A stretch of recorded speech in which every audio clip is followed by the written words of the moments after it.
Hey ghouls and gals, welcome back to my channel. My name is Taylor and today is the start of another weekly reading vlog. This vlog is going to look so different than what I initially anticipated this vlog to be. If you watched my Summerween vlog, I mentioned I was going on vacation. I was going to be on vacation throughout actual Summerween, so I was planning on filming an entire weekly reading vlog when I was gone on vacation because we were just going back and visiting my family and my partner's family in our hometown, so we weren't really doing anything like super exciting in terms of location or events, just going back for a week and enjoying our family. I thought it would be a great occasion to vlog because I pre-filmed my Summerween content, and then when actual Summerween was happening, I was just going to casually vlog and try and do a little bit of Summerween during actual Summerween. Doesn't matter. That is not what ended up happening because I had 2 days at home and then I just got so sick. I got so sick, which was so frustrating, and not a lot of reading got done. Obviously, not a lot of vlogging got done, obviously. So just that was a wash. That was like my original vlog plan, was to have kind of like a themed TBR because I was planning on doing Summerween, and then I also had found some books that dealt with like hometown, like characters going back to their hometown, and then I was going to read them when I was in my hometown, and that just did not end up happening. So we're kind of resetting. I did manage to finish one book when I was home with my family. That was Wylding by Elizabeth Hand. I listened to this one via audiobook. I got to listen to it a little bit in the car, and then on like the first couple of days where I was feeling good, and then just didn't end up reading the rest of the time. So Wylding I really actually enjoyed this one. This one is for my folk horror people. This is also if you liked Daisy Jones and the Six and were like, I would love to see this premise but with a little bit of a folk horror or like a ghost story combined, I would check this out. This was interesting. I wish it had been longer. This is told in epistolary format. I'd actually recommend, I listened to it mostly via audiobook. I switched to the ebook because I enjoy the reading experience better, which is weird because normally the format works like a whole lot better for me via audiobook because this is told in like a series of interviews. This band is getting interviewed. They're talking about their second album, which is very infamous because the band went to like an isolated manor, Wylding Hall, to record the album, and one of the members ended up vanishing in the hall after they recorded the album. So I read this one, I enjoyed it. I don't have the best review for it because I was already looking back in time getting a little bit sick when I was finishing this one up, but I did enjoy it. I do wish like it would have been longer because I was so invested and I was interested in the story, and then it just ended. And I think this one is like 200-ish pages. It's less than 300. I think it's more of a novella, but I wanted this one to be like 400 pages because I was so invested. So I read that, and then I also started Small Town Horror by Ronald Malfi. This was one of the books that featured a group of characters that go back to their hometown to kind of confront an evil, and this is a premise that usually works really well for me, and I just thought it was cool because I was going back to my hometown that I grew up in, and this main character, Andrew, is going back to his hometown. I don't have any evil in my hometown to confront, but I thought it was a fun premise, and I have maybe gotten like 100 pages into this one, and you know, again, just wasn't feeling well, so I didn't really get a substantial reading update. So this is going to be my physical book this week, and I'm actually going to be listening to a lot of audiobooks this week because this week's kind of reading vlog theme, I'm not exactly like dedicating myself to a theme because I'm still, I don't know if you can hear from like my voice, I'm still like not at 100, so I didn't want to dedicate myself to like a real heavy duty theme. However, Libro FM is hosting an Audiobook Champions reading challenge which starts today, July 16th. It goes until the 26th, and you can win prizes like a year of free audiobooks. All you have to do, much like Childhood Library Summer Reading Challenges, you mark off like how many hours you've listened to audiobooks, and then you submit your reading tracker at the end of the challenge to be entered into a contest to win prizes. So that is what we're going to do. I'm not going to film, like this vlog is not going to be from the 16th to the 26th. It's a weekly reading vlog, but we are going to be focusing on audiobooks for the challenge. So I think that'll be a perfect blend of both picking like a challenge, a little bit of a themed reading vlog, and then of course this prompt is so vague, it's just reading audiobooks, that it will be perfect for me, a mood reader, to really get back into reading because it feels weird. I don't know if anyone else feels this way, but I think reading slumps are one thing, but if you want to read and you can't read for whatever whatever reason. Like I could not get myself to pick up a book because I just was not feeling well. So like I have not been reading as much as I normally read. So I think this will be a really good challenge because it is like so dependent on the hours that you read. I think it'll be a good challenge to just read whatever I want, but also just pick up some more books again, because again, it's the 16th. I have only finished 2 books, which is definitely not my usual. So like I mentioned before, we have a physical book. We're gonna finish Small Town Horror. In the next update, I'll give more of like a kind of comprehensive summary of what this book is actually about, and then I'll also talk about my audiobook, because right now, no idea what I'm picking up. All I know is that I am picking up an audiobook for this challenge, and we'll just have to see what I pick up. So welcome to a weekly reading vlog. We are going to be audiobook champions this week. I cannot wait. I'm gonna go get to reading, and I will talk to y'all later with another reading update.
Hey friends, happy Wednesday. I am currently sitting very anxiously like right next to my computer because I am currently in the queue for Chapel Roan tickets, and fingers crossed that I get them. Pretty much the only good thing that is living in Arkansas in 2024 is the fact that Chapel Roan just announced like a couple more tour dates to her tour, and one of them happened to be in Arkansas, which is just so great because like no one comes here. No one comes here at all. That was one of the things that me and my partner noticed immediately because both of us grew up in Ohio. So in Ohio, when you want to go to concerts or want to go to venues, you have Columbus, you have Cincinnati, you have Cleveland, sometimes all 3, where artists will come and attend like one of those cities. And even though we didn't live in any of those 3 cities, they're all relatively close. So we were, I guess, just very spoiled when it comes to concert venues. Little Rock, Arkansas is where we live now, and it definitely is not, it's not that. It is pretty rare for artists to come here, and Chapel Roan's whole thing is the Midwest Princess, so I have noticed that she does a pretty good job of going to places and going to cities that often get overlooked, because I know Little Rock was on like her main, like the first stretch of the tour, and I every single day am kicking myself for not getting tickets to that venue because it was a smaller venue and the tickets were not that expensive, because I believe you had to buy them before like the Olivia Rodrigo Guts tour, which is when she blew up. Of course, I'm so happy and excited for her because I love Chapel Roan, but it has been so stressful like trying to find tickets and even trying to buy tickets in this queue. I have been in this queue like all day, so I'm like sitting right next to the computer. I have notifications on, all the sound on, all of that. So this has been my day. I have been anxiously sitting by the computer, so hopefully that pays off. But I figured since I am just sitting and anxiously waiting, it would be a good opportunity to update the vlog. Yesterday I read 2 hours and 23 minutes of audiobook reading. I am keeping track on my phone for that Libra of M challenge, and today I have managed to hit 2 hours already because again, waiting by my computer for these concert tickets. But the audiobook that I ended up picking up is The House That Horror Built by Christina Henry. I'm gonna be really honest, I don't know if this is gonna be one that I'm going to love. I was really drawn to the premise. The title, of course, is kind of a reference or a play on the house that Freddie built, which is the nickname for New Line Cinema because of the success of the Nightmare on Elm Street film franchise. So the house that horror built kind of like rings very similar. I'm sure that's what the title was going for here. We are following our main character. I almost said Freddie. Our main character's first name is Harry, or Harriet. She goes by Harry. She has a job where she cleans the house of this very infamous horror director who has done a lot of really cool projects that she's been a fan of throughout his career. Due to family tragedy, he has kind of taken a step back from the spotlight, so he's a recluse, and she's really like the only person that sees him on a daily basis because she's cleaning his house. And his house is so cool. It's almost like a museum because there are so many props. What kind of brings to mind in how this house is being described is either the house at the end of Scream 3, I believe, like that house with all of the props, and then like that, like plus like Zach Bacon's Haunted Museum. That's the vibe that this house gives off. So our main character is cleaning this house for one of like her childhood cinema heroes, and things start going strangely. She starts thinking that the props maybe are moving by themselves. She starts hearing voices. She starts to wonder if this house is haunted. So that's the synopsis. The things that I'm worried about for this one is, number one, the house. The house is so cool. The house seems to be a selling point for this story. Like the title is referencing the house. It's really heavily talking about, in every synopsis and blurb that I've read about this book is talking about this really cool house. There's not a lot of description of the house, which I'm hoping like in the next, because I'm about 65 to 70% of the way through this audiobook, so I like want more house content, especially with a book that's featured so heavily about this house and talking about like such a cool concept, because the house sounds really cool. I want to visit. However, I feel like this book needs to focus more on the house. We are focusing on our main character, Harry, and obviously she works at the house, but I'm not getting enough description and ambiance of this house, which is kind of a bummer because this is such a unique setting, but it doesn't feel that unique. It feels like a very standard haunted house story, which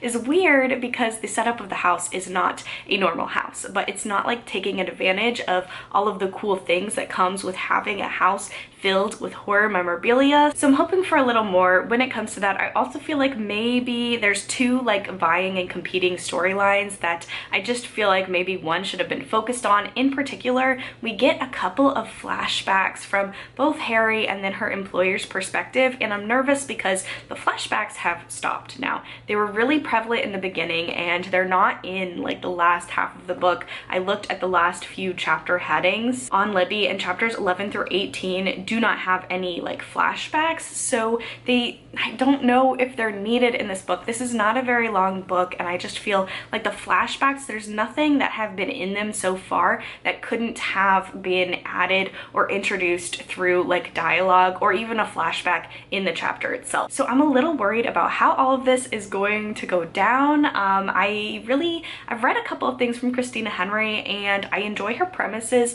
Sometimes the execution does not live up to the premise, so I'm hoping that's not what's going to happen here. I have a feeling that potentially it is, but it is a very fast-paced and readable audiobook. Obviously, if it wasn't, I wouldn't have gotten this far into this audiobook, so I should be able to finish it up within the next hour or so, and yeah, we'll see. Hopefully the ending like really kicks it out of the park, because this is just such a cool premise, and I'm hoping that it lives up to the potential that like I had for it, which, you know, probably maybe is my fault for going into this with like elevated expectations, but I am still going to remain hopeful. So I'm hoping to finish this one up today and then start another audiobook either tonight or tomorrow. And then for my physical book, Small Town Horror by Ronald Malfi, this one also is one where it's just not like gripping me the way that I anticipated. This one I knew I was going into it with very high expectations because it is one of my favorite books, favorite movies as well, but I knew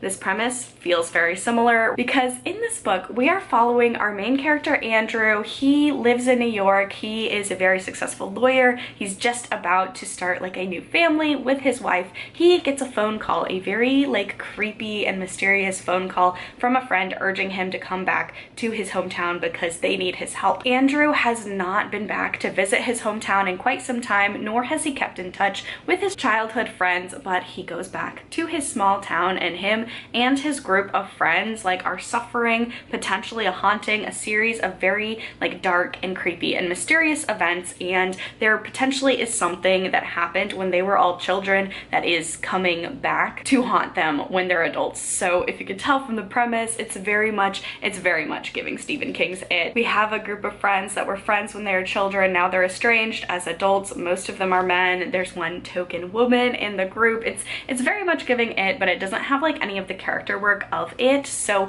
I don't know how I'm gonna feel about this one. I'm giving it a chance, and I don't want to say that this is like copy paste boilerplate It, because it's not. There are other things going on with it, but just the very bare bones premise of this small town horror. I mean, it's even called small town horror, so it's not like a unique premise. I'm not saying that Stephen King's It is the only book about a group of friends and like a small town horror that works for me, but I just feel like knowing that going into this one, it has really big shoes to fill, and just the character motivations of our main character Andrew, I really don't know like what his motivations are. I am 173 pages in, and I just don't feel like I know him like at all. We're only following his point of view, but at this point I don't feel like I know him any better than like the other characters in this book, which you think you would perhaps know him a little bit better since we're following him. Most of this book is told in first person and we're following Andrew, so I just feel like I need to know him better. I don't know him that well, and so therefore like every decision he makes, I have no idea like why he's making them. So the character work is not necessarily there for me, but I am intrigued. The writing is good. It's very readable. I understand why people like this author, because the writing style is very readable. And there have been some creepy scenes for sure. So I am planning on also, I think once I finish up the Christina Henry, I will read a little bit more of this and then check back in tomorrow. So fingers crossed for me that I get these tickets. And of course, fingers crossed that I end up enjoying either my physical or my audiobook. But that is all that I have for today's update. I will check back in tomorrow with another one.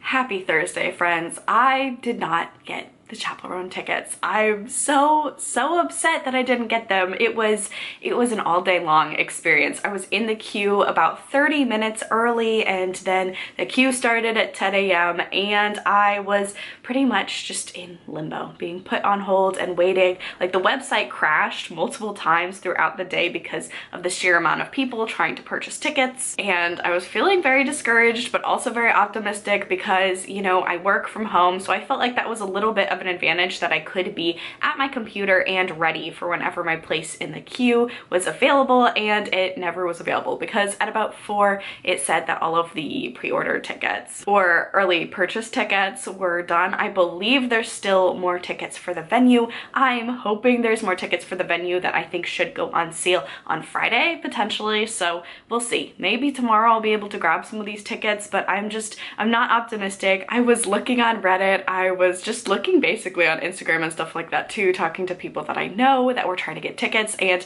none of us who did like the online experience pretty much were able to get tickets. The people who went in person to the ticket counter were able to buy tickets. It's a little bit of a trek for me. I don't know how doable that would be, so I don't think I'm gonna road trip it tomorrow if there are more tickets available, but hopefully the rest of the tickets like go on sale on Friday and I'm able to get them, because that was a bummer. That was so much time yesterday, and I had been feeling like very cautiously optimistic about it, so that's a bummer. But let's talk about books, which also is going to be kind of a bummer, unfortunately, because I ended up finishing The House That Horror Built by Christina Henry, and I didn't love this one. I really didn't love this one, and just overall, I thought this suffered from a lot of telling and not showing, especially in the ending. The very last chapter is so jam-packed with things, and a lot of them could have been really cool, sneaky reveals like throughout the book. There were, I'm not gonna spoil it, but there were like some reveals in the villain monologue that I was like, that would have been so cool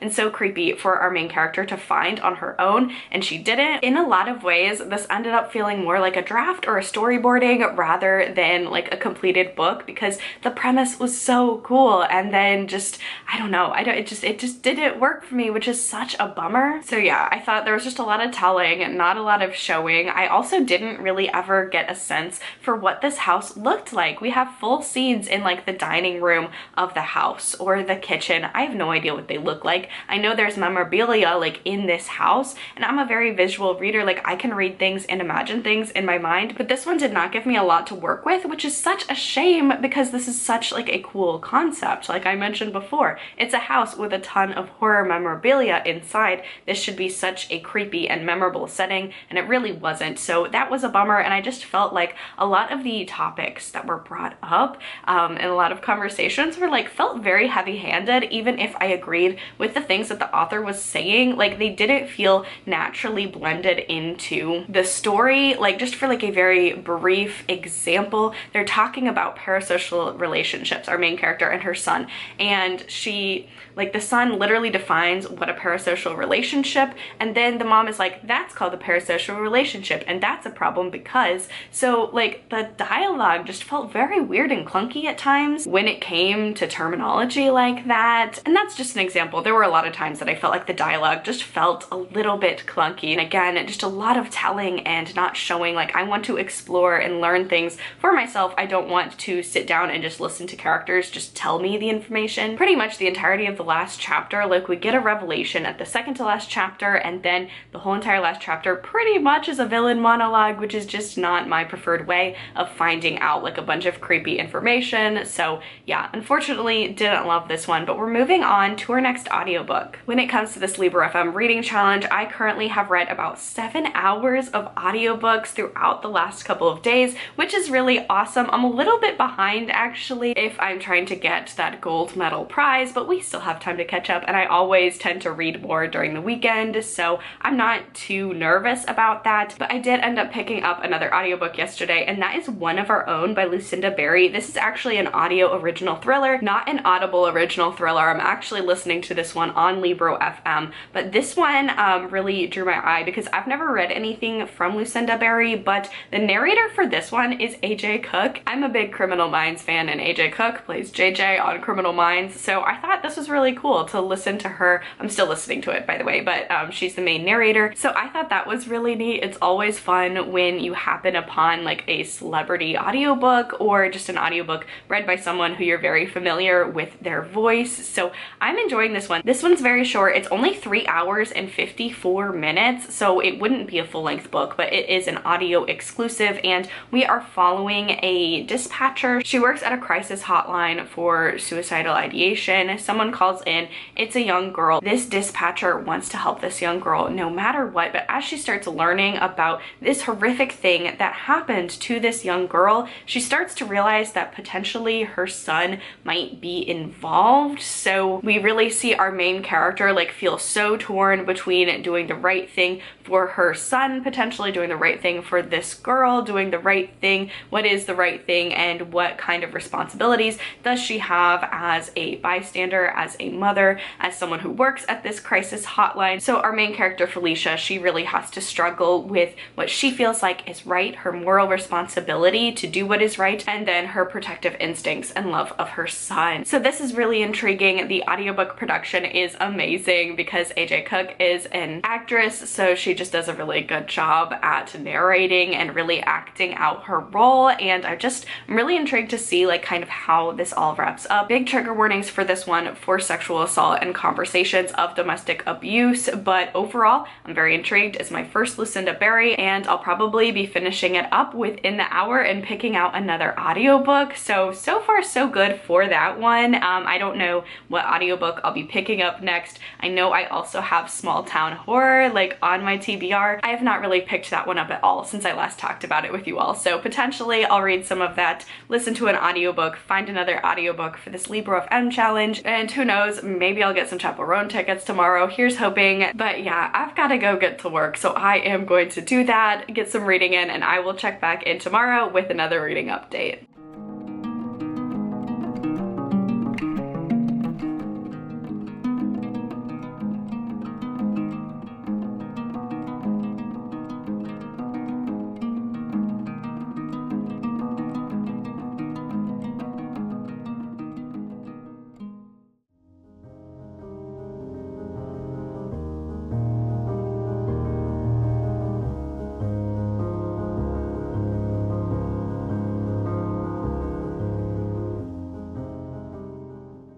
Hi friends, happy Saturday. I did not update at all yesterday, Friday, because number one, had a little bit of a busy day. I also had a little bit of a very frustrating bummer day. I know that this vlog has been like the hunt for chapel room tickets. I've talked about it so much in this vlog, but hold on just a minute because I was anticipating on Friday that there would be more tickets because there were supposed to be more tickets. There was a pre-sale earlier on in the week and then general sale on Friday. And the venue is actually going under a lot of heat right now because they apparently sold all of their tickets. They sold all their tickets, didn't tell anybody about it, didn't tell anyone that there wasn't going to be a general sale. So like, I'm so glad that I didn't drive down there and try and get tickets in person because they had like a long line of people that were camped out and they didn't announce it. Like they should have announced it. They knew ahead of time. They knew before Friday. They did not have any tickets and they didn't announce it until pretty much the minute they were supposed to go on sale. So they had a lot of people that were understandably very upset that were waiting in person in line. And then of course people like me that have just been gearing up and like ready to type in our card information and try and buy tickets. And they're like, oh, sorry, we sold out all of them in the pre-sale, which that is not what's supposed to happen. You're supposed to have the pre-sale and the general sale anyway. It's so frustrating. It's so frustrating and it seems to be, it's just, I'm sure if you are like a concert goer, if you've ever tried to purchase concert tickets, like the hellscape that we are in at this point in time with scalpers and bots just buying a ton of tickets. Like I was just trying to get lawn tickets, which should have been about $35 and they're already being resold for $300 and that's insane. That is insanity and it's frustrating when you see tickets. Like they're not people who buy the tickets and then realize they can't go and have to resell. That's totally fine. These are like bots and like not even necessarily individuals that buy a bunch of tickets and then immediately like put them for resale, which is upsetting. I just wanted to try and get concert tickets. So that was frustrating. So that combined with just having to work a little bit more yesterday, it just turned out to be, I didn't want to update. I didn't want to have a reading update. So I did get a lot of reading in. The cool thing about this Libro FM challenge is that I don't really log how much I read every day. I have never been someone who keeps track of that. It's just not something that has ever interested me, I guess, in terms of my own reading journey. I've never paid attention to how much I read every day, but obviously for this one, you have a tracker. You have to keep track of how much you read via audiobook every day, and I have read since this started, so when this vlog started was the first day of the challenge, I have read 15 hours of audiobooks. And what's crazy about that is not even, like that's not all of the reading that I've done over the past couple days. I've been reading physically as well,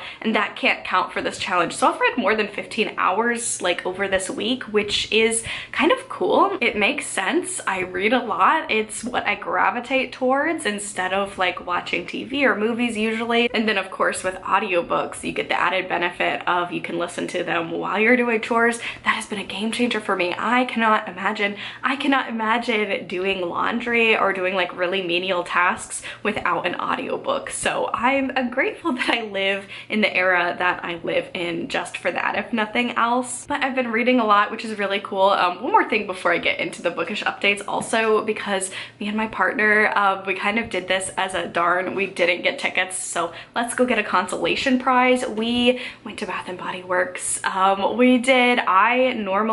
have been really trying to, particularly with things like candles that are non-essentials, purchase from smaller businesses as opposed to larger businesses like Bath and Body Works. However, they got me, okay? They got me. They had a Stranger Things candle collab and I did get one of them. Also, I do want to point out, as someone who has worked for Bath and Body Works, never buy a candle from them full price. Don't do it. The candles are like almost $30 now, which is crazy, but they do frequently have sales. So stack the coupons because this was supposed to be $29.95, but they were having a $10 deal off their candles. And I also had a coupon for an additional 20%. So that's pretty much the only time that I buy Bath & Body Works candles is when they're on sale or when they get me with the collabs, a Stranger Things collab for this one. And then of course in the fall, I have a couple of scents that I have haven't found a dupe for in particular, Leaves. It's my all-time favorite scent. But anyway, this candle that I bought, it's the Stranger Things Scoops Ahoy scent. So Steve's Scoops, and it's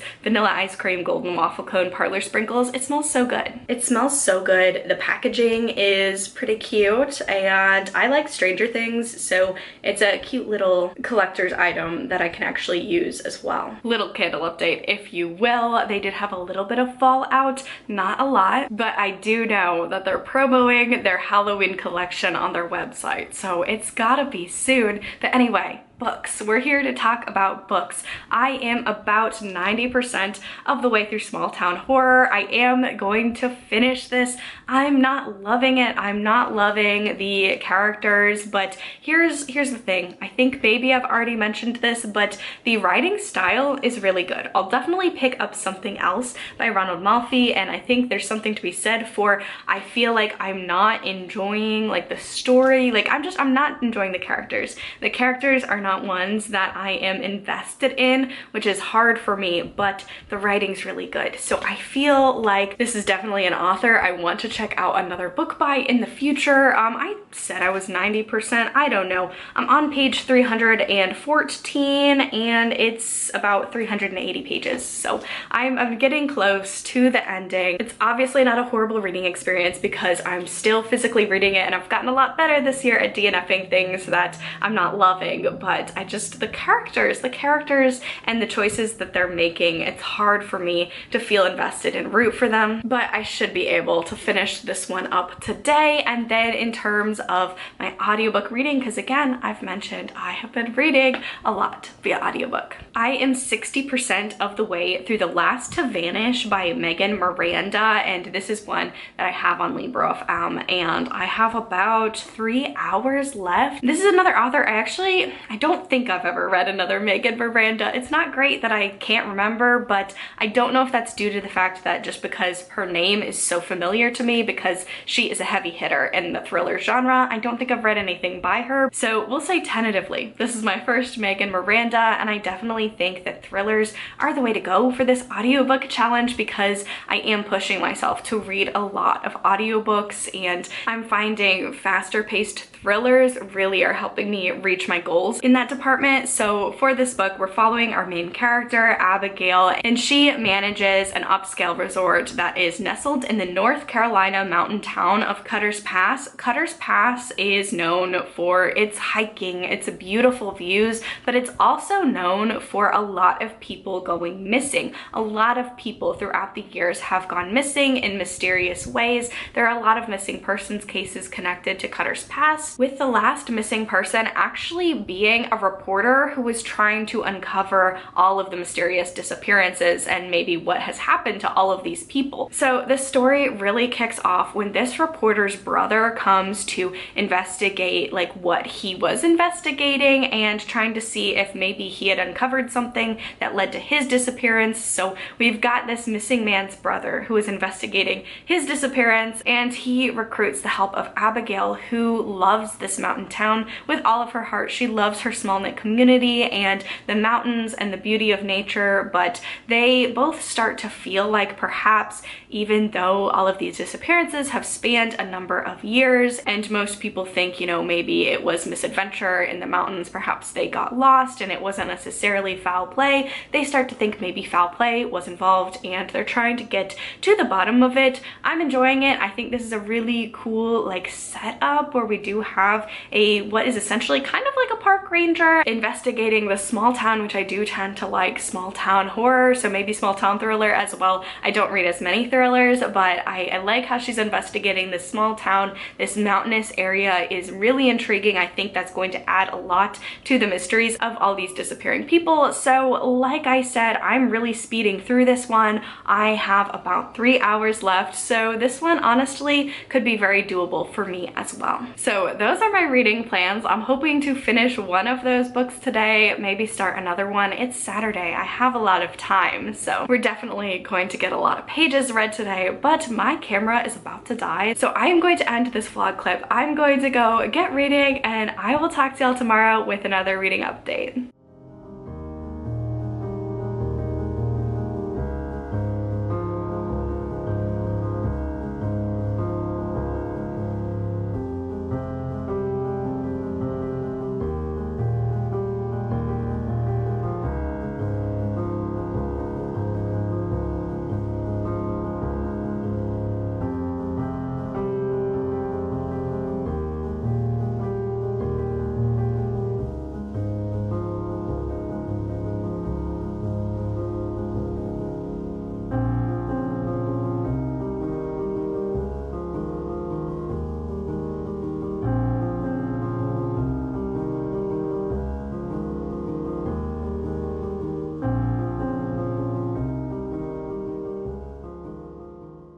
Hey friends, happy Sunday. I did manage to finish both of the books that I was reading yesterday, so let's start with the physical book. I finished Small Town Horror by Ronald Malfi, and this one, y'all know, it's been a very strange reading experience for me, and after finishing this, I'll say this.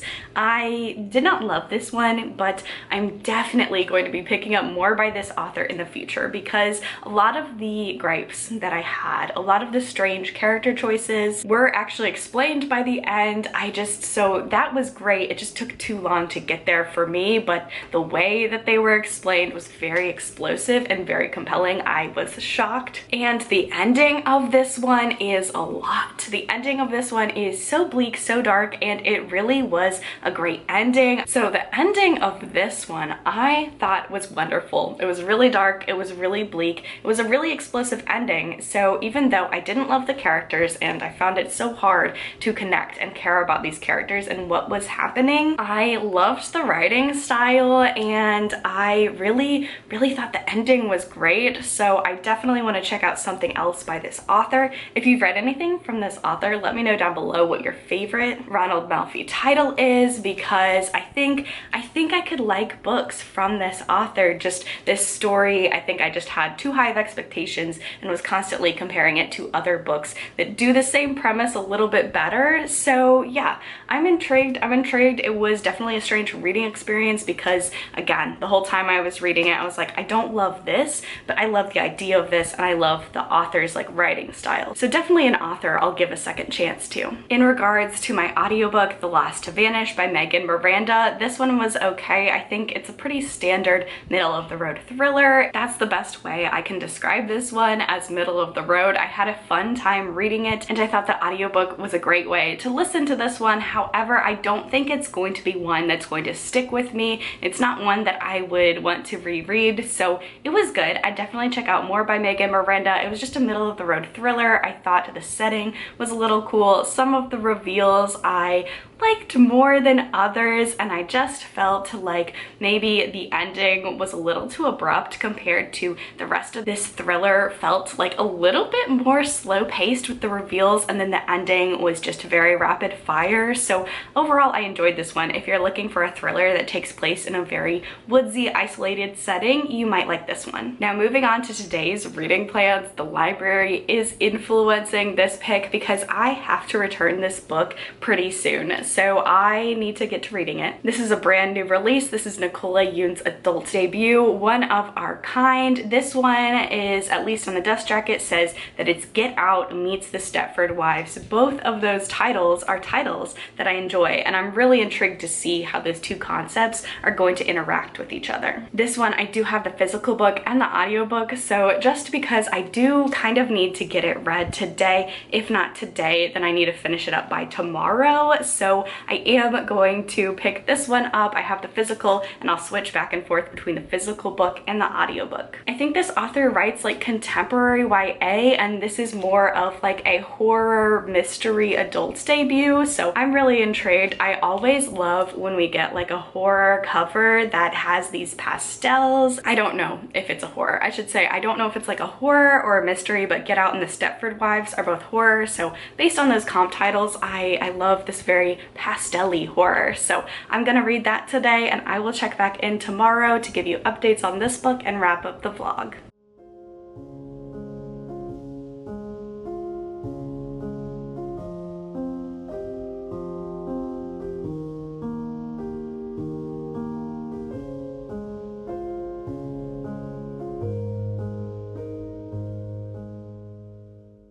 So that ended up being quite the historic Sunday, now didn't it? Right after I filmed my last reading vlog clip, get on social media and realize that we're still living in unprecedented times. So that was wild. That was a wild and crazy time. I did not anticipate that between last clip and this clip there would be a tentative. We'll say tentative because, of course, unprecedented times, a brand new Democratic nominee.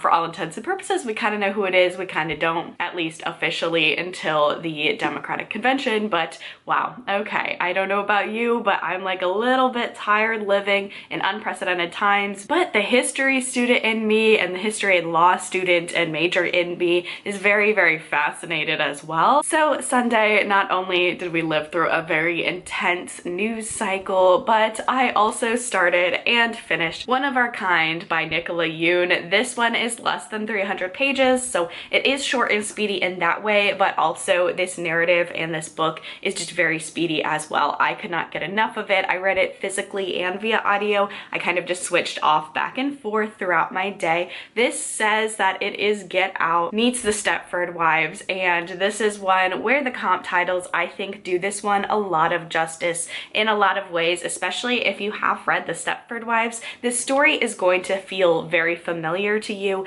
We follow couple Jasmine and King, and they decide to move to this very idyllic community. Jasmine and King are Black, and the community that they're moving to, Liberty, is designed as a utopia for Black citizens. All of the residents are Black, and the social structures and all of like the public servants are Black as well, which is really important for Jasmine and King, particularly because they had an incident with a white police officer right before they ultimately decided to move to Liberty. When they first move in, this absolutely seems like a dream come true. The couple also have a young 6-year-old son named Kanao, and Jasmine is pregnant with their second child, and Jasmine realizes how wonderful it is to have a community where her son can wear a hoodie and walk around at night and have all of his teachers be Black as well, which is a statistic that really helps Black, especially young Black boys, learn and achieve academic success if they see people who look like them teaching in the classroom. However, Jasmine starts to worry that this utopia is not actually the utopia it's cracked up to be. She is a defense attorney and is a very big activist. It's something she's very passionate about.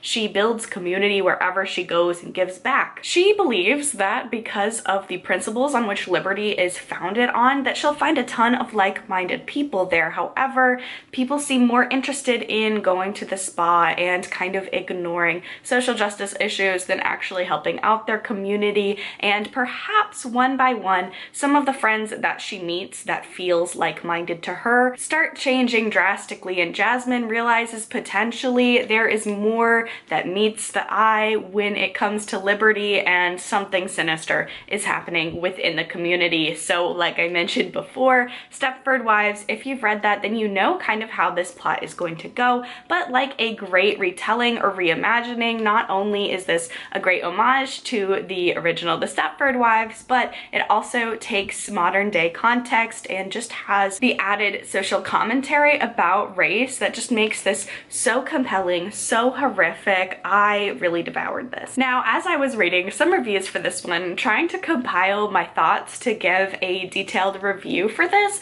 I noticed some reviews that I feel like really missed the mark of this book. In particular, I saw a lot of people critiquing Jasmine as a main character and saying that they didn't like her and they didn't have any sympathy for her, and they would have had more sympathy for someone who was more likable of a character. I do think that's intentional. I personally didn't think that Jasmine was unlikable, but she's definitely designed as someone to really make you confront your own biases and really think about things. Yes, she is outspoken when it comes to social justice issues. For example, even her husband and friends have to tell her at a dinner when one of their friends announces that they are pregnant, that she immediately starts going into talking about the statistics for Black mothers and maternal mortality rates while being pregnant and Black, and her husband and like the friend are like, okay, let's have a moment of like joy for a minute before you dive into these statistics. Like, let's have a moment of hope and happiness before you kind of bring the mood down, which I understand, but also everything that Jasmine says in here, like, that is true. She's definitely designed to be a character to remind not just the characters in this story, but the reader of just the systemic racism that is existing in our country even today in 2024. We also have to remember that Jasmine is a public defender. So her job, she fights for justice every single day, but she's also privy to seeing just the the very many ways that the system and society fail, in particular young Black boys. And obviously, if that is your day-to-day at your job, you are going to be thinking about these things, you are going to be talking about these things and having more discussions. I think Jasmine is a very strong character. I don't think she's unlikable. I think she's meant to, with some of her discussions and some of her statistics that she brings up, I think she's meant to unsettle you and remind you and make you uncomfortable about the things that are still happening in this country. And I also want to point out, because police brutality does have a big focus in this as well, the way that some of the comments were saying if she were more likable, they would care about her more, and maybe relate that to victims of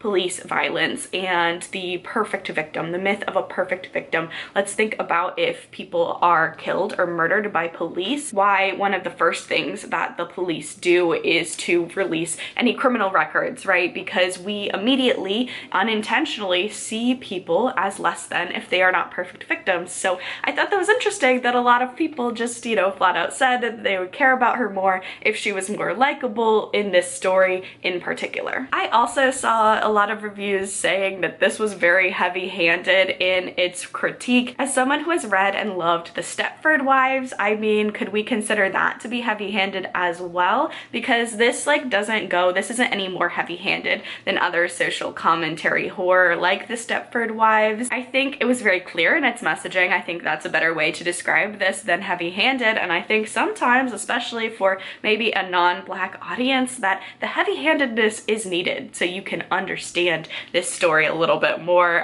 So I guess if you really don't like things that are very direct and to the point in terms of social commentary horror, you'll probably think that way, but I think that the way that this was written in its heavy-handedness was definitely intentional. So overall, I just thought if you like the Stepford Wives like me, this is going to be a win for you. Also, I read the audiobook. The audiobook narrator does an amazing job. Nicole Lewis is the audiobook narrator for this story. She is a narrator that I've listened to before, and in particular for this book, she just really brings it to life and has a lot of subtle nuances in all of her character dialogue and the way that she brings each character to life that I think really impacted my enjoyment of this one. So if you're debating whether physical or audio, I would suggest audio. We definitely ended this vlog off on a really high note because I just really enjoyed that book. And then overall, checking in on the Libro FM audio listening challenge, I listened to 30 hours of audiobooks, which is just so cool to see because, again, I don't track like how much I read each day. I'm sure I read a little bit more on audio because